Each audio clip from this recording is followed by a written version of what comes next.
just going to welcome our next speaker onto the stage, who's a regular here at Ignite. And if we can welcome Tom Williamson to the stage, he's going to talk about ratios of flags.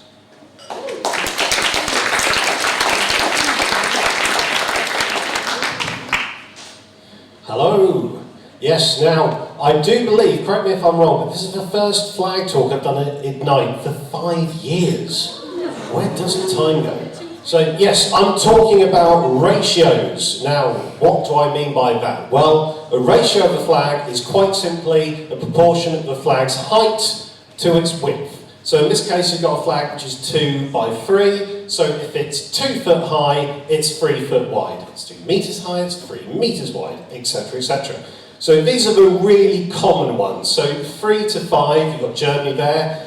Slightly less common, 2 to 3, Mozambique there with its famous AK-47 on it. And according to Irish law, the Irish flag is twice as long as it is height, so it's 2 to 1. So we've seen a lot of the Union Jack recently, Union flag, but which one is correct? A, B or C? Anyone got any idea? It's C. The flag of the UK is 1 to 2. So here are some really unusual ratios. Flag of Andorra there, only flag I know which has got counts on it, 7 to 10. Bolivia, 15 to 22. Belgium's really weird, it's almost square, 13 to 15. And El Salvador, 189 to 335. But there are weirder ones than that. This is Iran. It has a symbol in the middle called the Tawhid. Now with that, you can make the Islamic Declaration of Faith out of it, a lot like how you can make the words Toyota out of the Toyota logo. But its ratio is 1 to 75 times 7 root 5 minus 15 over 28. Some people might say that's 4 to 9, but that's if you want to be really accurate. And then you've got Togo. Togo, country in West Africa. It's quite close to Liberia, so its flag is kind of based on it. Basically, flag Liberia, but with the Pan-African colours. Now, does anyone want to guess what its ratio is? Just having a look at it. It's 1 to 5. Oh, those tricky Togolese. What does that mean? 1 to the Greek letter 5. Well, it was designed by a Togolese artist who's very famous in Togo. His sculptures are everywhere throughout the capital, Lomé, a guy called Paul Ahai. I think that's how he pronounces his name. So, very famous, very influential artist.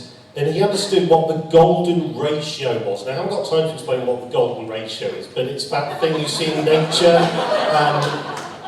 with various things in nature. You're supposed to be able to put the golden ratio on the Mona Lisa, and that's going to mean something, but you can put it on any old idiot and you get the same effect.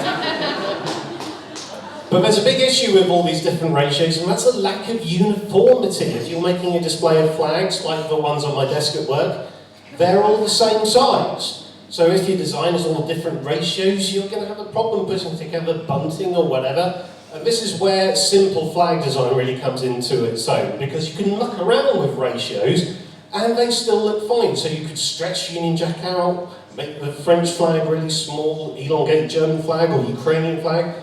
It's still obvious what they are. But if you've got something like a cross on it, this is Switzerland, this flag is meant to be square. If you squash it, it looks weird. Japan, it's got a circle under it. If you stretch it, it looks weird. Anything with a logo just looks very strange.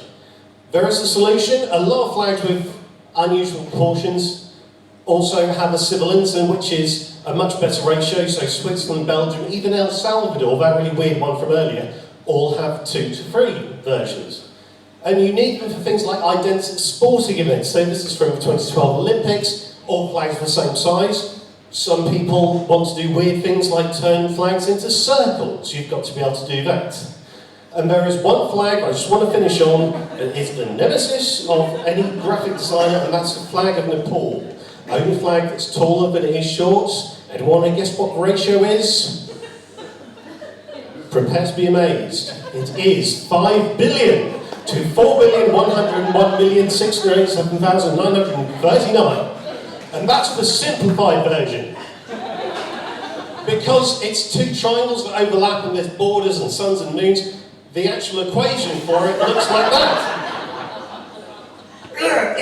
It really gets to people, this flag. There's a whole subreddit dedicated to bad Nepali flags, and there are graphic designers the world over who are just so glad that Nepal is terrible at sport. And on that bombshell, that is the end of my talk. Thank you very much for listening.